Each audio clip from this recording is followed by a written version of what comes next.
Kita lanjutkan dengan soal aplikasi turunan ya. Soal yang A diketahui dua bilangan selisihnya 10.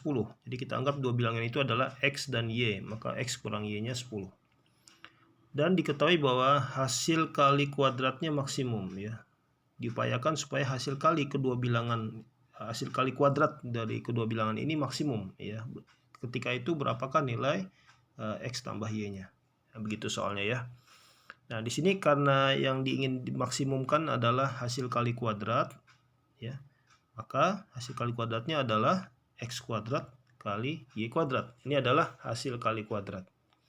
Nah, X-nya itu bisa kita ubah ke dalam bentuk Y ya. Dari sini X-nya bisa kita jadikan X-nya sama dengan apa? Y tambah 10. Jadi kita nyatakan dalam variabelnya dalam Y saja. Jadi X-nya kita ganti dengan Y plus 10 ya. Jadi Y plus 10 kuadrat dikali Y kuadrat ya. Ini karena sama-sama kuadrat, jadi bisa kita kalikan ya. Y-nya bisa masuk ke dalam, dikalikan Y dan 10 sehingga menjadi Y kuadrat tambah 10Y dalam kurung kuadrat ya. Ini kalau kita buka berdasarkan rumus A kuadrat tambah 2AB plus B kuadrat, maka dia akan menjadi seperti ini ya. Y pangkat 4 tambah 20Y pangkat 3 tambah 100Y kuadrat. Nah, hak maksimum itu terjadi kalau ketika turunannya sama dengan 0 ya. Jadi fungsi H ini yang ada di sini, ini kita turunkan ya. Turunannya akan menjadi 4Y pangkat 3 tambah 60Y kuadrat plus 200Y sama dengan 0. Ini angkanya bisa dibagi 4 ya. Kita sederhanakan. Kalau kita bagi 4 semua akan menjadi Y pangkat 3 tambah 15Y kuadrat tambah 50Y ya. Karena semuanya mengandung Y di sini ya, ini ada Y, ada Y, ada Y juga, maka Y-nya kita keluarkan ya. Y-nya kita keluarkan, maka dalamnya menjadi Y kuadrat plus 15Y plus 50. Dan ini kalau kita faktorkan akan menjadi seperti ini ya. Y dikali Y plus 5 dikali Y plus 10 sama dengan 0. Nah, kita lanjutkan. Ya, ini pindah ya, pindah ke sini. Y kali Y plus 5 kali Y plus 10 sama dengan 0, berarti Y-nya berapa?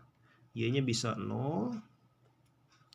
Bisa Y plus 5-nya kalau 0, maka Y-nya akan min 5. Dan dari Y plus 10 sama dengan 0, maka Y-nya akan menjadi min 10 ya. Nah, yang mana yang maksimum? Nah, kita lihat nih ya, kita kasih tanda dulu plus minusnya.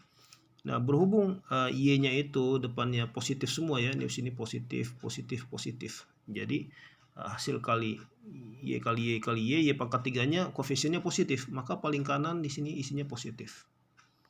Sebelah kirinya min, kirinya lagi plus, min. Jadi selang-seling gitu ya. Nah, kalau negatif berarti fungsinya turun. Di bagian sini fungsinya turun.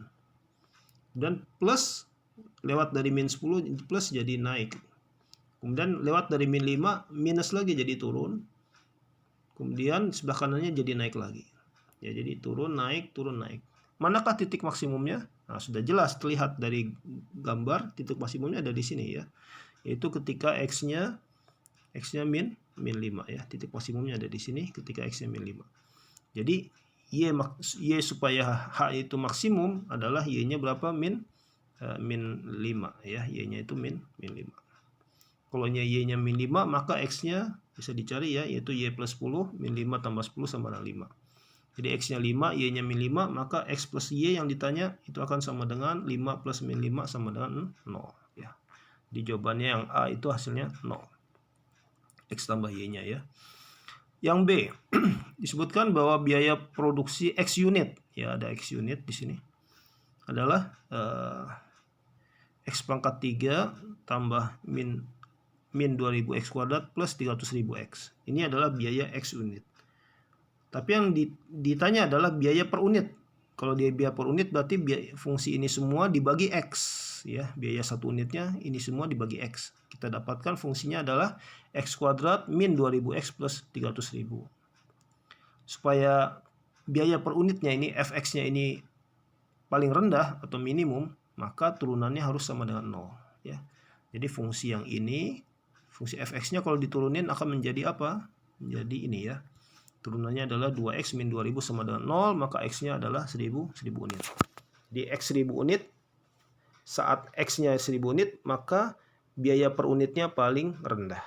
Ya, semoga bisa difahami ya.